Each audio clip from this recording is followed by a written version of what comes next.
In this worked example of using subgoal labels to evaluate an expression in the Java programming language, we will be looking at prefix operators. Here's the problem statement. Assuming the following given declarations, evaluate the statement. If it is invalid, give the reason, and if it is valid, what value is assigned to the variable, noting any possible side effects. The statement is eta is assigned the value delta divided by beta plus delta mod plus plus alpha.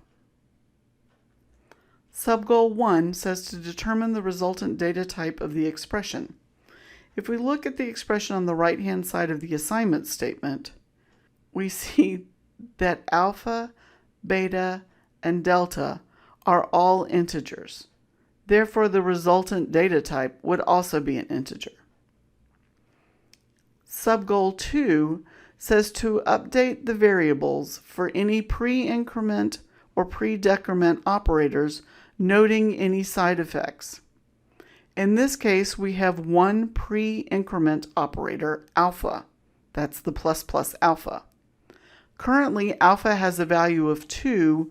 With the pre-increment operator, the value of alpha becomes 3, and we use that updated value in the expression evaluation. Subgoal 3 says to now evaluate the expression. If we replace the variables with their values, we get delta has a value of 3 divided by beta, which has the value of 1. Add to that delta, which has the value of 3, mod the pre-incremented alpha, which now has a value of 3.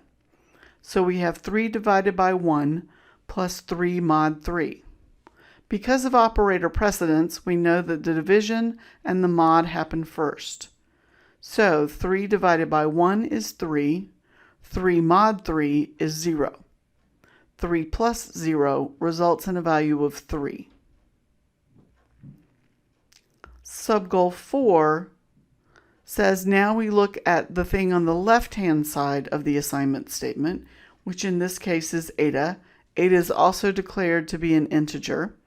We can assign an int, the data type of the right-hand expression, to an int, so this would be legal. So the value 4 would be copied into eta. Subgoal 5 is not used in this example. The answer to the problem would be that the statement is valid and that the value 3 is assigned to the variable eta. Note as a side effect, alpha now has the value of 3. That is the end of this worked example.